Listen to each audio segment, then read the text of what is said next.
Well, I am back to the channel with a new video. यार तुमने अगर इस चैप्टर का पार्ट 1 नहीं देखा ना तो जाओ पहले देखो। चलो शॉर्ट में एक रिकैप भी देता हूँ।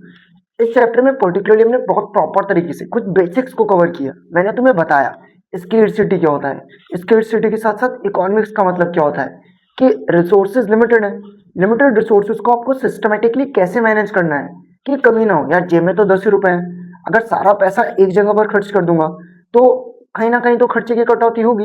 एग्जाम्पल के तौर पर मान लीजिए मेरी जेब में 3 रुपए है, अगर मुझे टॉफी खरीदनी है 3 पल्स तो 0 विक्स, 2 विक्स तो 1 पल्स, 3 रुपए से ज्यादा तो नहीं खर्च कर सकता। विक्स ज्यादा करता हूँ तो पल्स कम करता हूँ, पल्स ज्यादा करता हूँ तो विक्स कम करता हूँ, है ना। चलो, तो ऐसा ही कुछ मैंने इस चैप्टर में बताया। अब बताने के वाला हूँ, बहुत ध्यान से सुनना। अगर पार्ट 1 नहीं देखा तो जाओ एक बार देखो, फिर इस पार्ट की तरफ आना। वेल, मैं तुम्हें सेंट्रल प्रॉब्लम्स बताऊंगा किसी भी इकोनॉमी की। सेंट्रल प्रॉब्लम्स क्या होता है यार, ये वो दिक्कतें हैं जो हर इकोनॉमी में है। फर्क नहीं पड़ता कि आपकी इकोनॉमी डेवलप्ड है कि डेवलपिंग।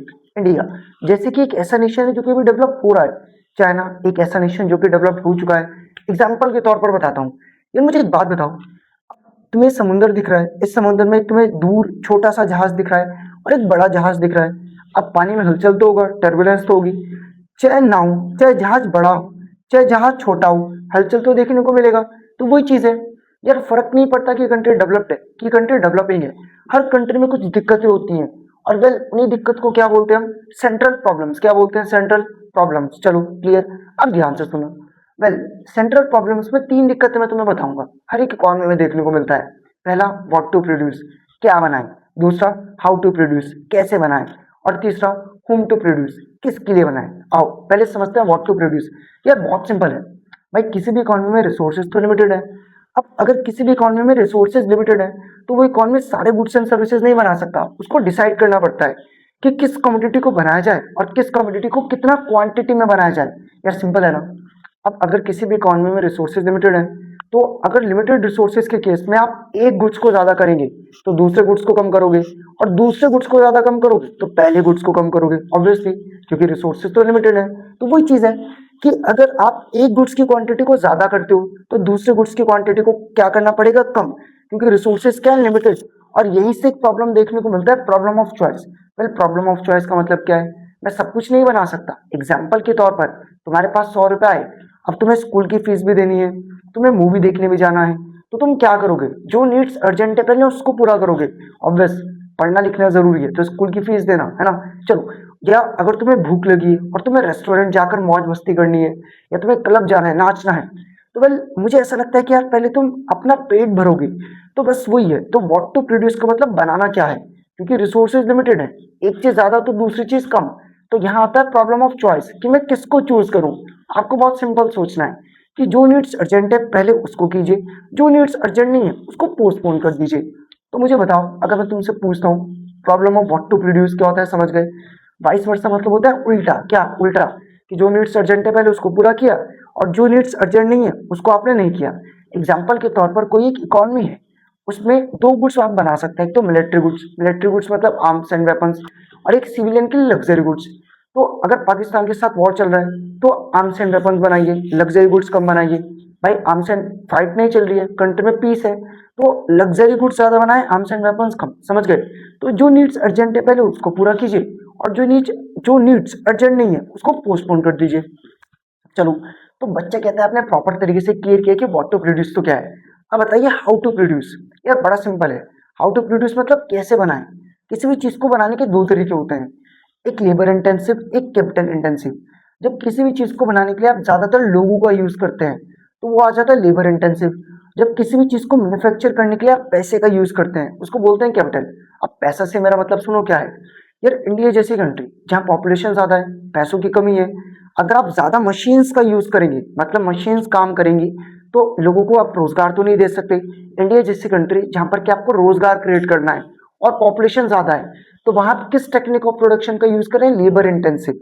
इंटेंसिव मतलब यार किसी चीज में हद से ज्यादा कुछ चीज को इन्वॉल्व कर देना। यार किसी काम को करते वक्त मैंने बहुत ज्यादा एफर्ट्स लगाए थे, तो इंटेंसिव उस सेंस में।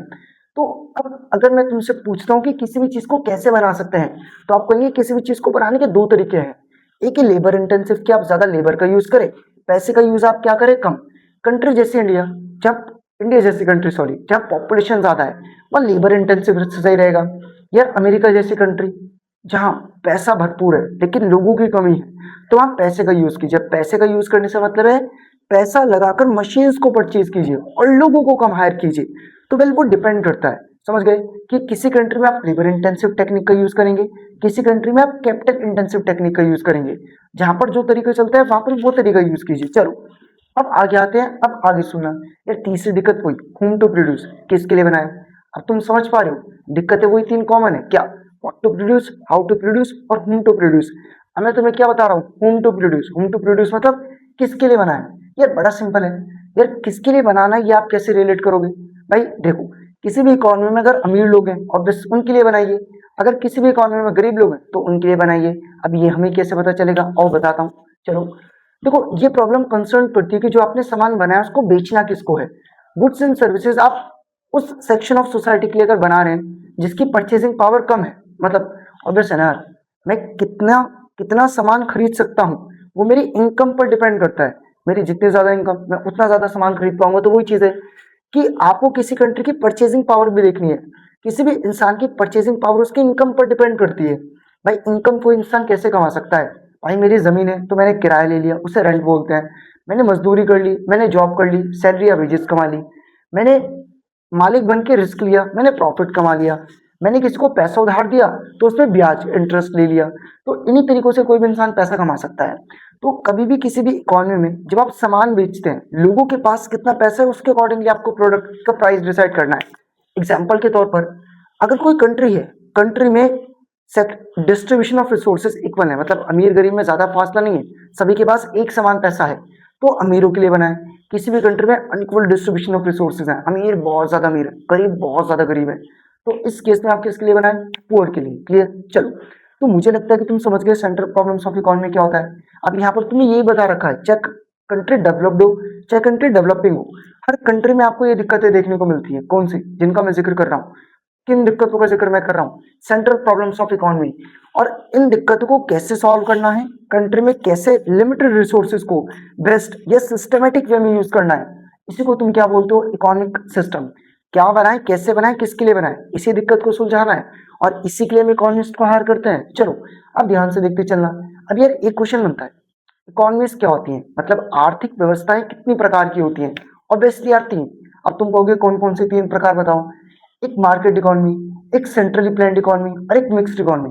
वेल यार इस पर ना मैं एक नई वीडियो बनाऊंगा डेडिकेटेड, तो मैं इसको पार्ट 2 में ऐड नहीं कर रहा हूँ, पार्ट 2 अलग रखेंगे, थोड़ा शॉर्ट वीडियो रहेगा 6 to 7 मिनट्स का।